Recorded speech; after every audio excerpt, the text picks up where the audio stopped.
exemplo, o caso dos avós, já o passaram há imenso tempo.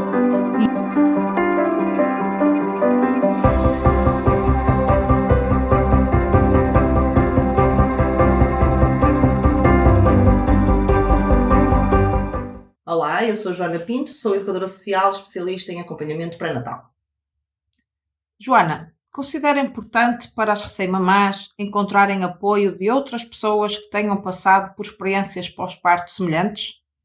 O período pós-parto é extremamente desafiante para as mães por vários motivos, como por exemplo a mudança drástica na dinâmica familiar, a privação de sono, o cansaço, as mudanças no corpo, alterações hormonais, entre outros desafios.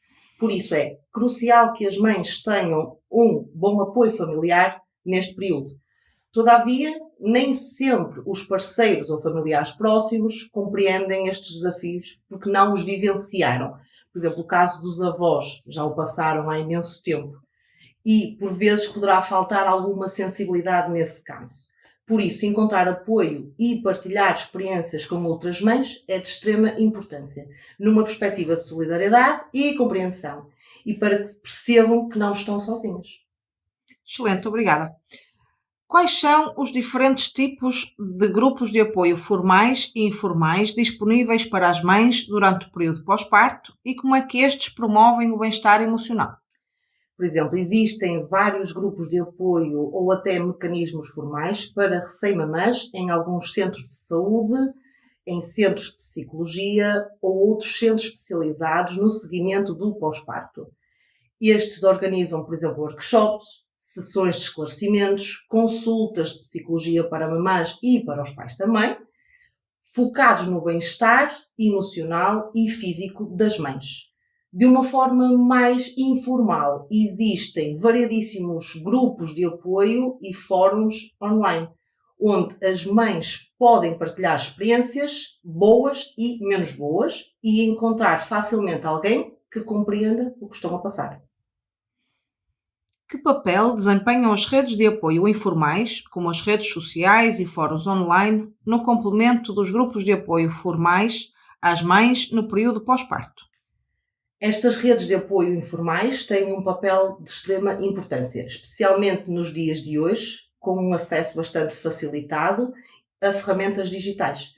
Rapidamente e gratuitamente e sem sair de casa, as mães podem encontrar informações, podem encontrar dicas, podem tirar dúvidas e desabafar através de um teclado, ou seja, atrás do teclado. E isto dá uma enorme segurança às mães, que seguramente vão ter muitas dúvidas neste percurso. Joana, poderia partilhar algumas estratégias para as novas mães procurarem apoio entre pares, tanto em pessoa como online? Claro. A melhor estratégia ou um conselho que eu dou às novas mães é, em primeiro lugar, não terem medo de procurar ajuda. Tirarem dúvidas, partilharem as suas preocupações, pois não estão sozinhas neste desafio da maternidade. Se tiverem oportunidade e acesso a apoio especializado junto, por exemplo, de um centro de saúde, por exemplo, não o devem, ou seja, devem sempre procurar este apoio, ok? Se não, podem procurar ajuda online, pois existem grupos de mamãs, por exemplo, neste caso, há duas muito importantes, ok? É ter em conta porquê? Porque, em primeiro lugar, precisamos de ter grupos fidedignos e filtrar muito bem as informações que encontramos nesses grupos. E, em segundo, devemos também ser solidárias umas com as outras, ou seja, as mães têm que ser solidárias umas com as outras, compreensivas e ter sempre uma palavra amiga, pois, como nós, outras mães procuram ajuda também. Excelente, Joana. Muito obrigada pelo seu feedback, pelo seu Obrigada. apoio e pela sua opinião crucial neste projeto. Obrigada. Obrigada.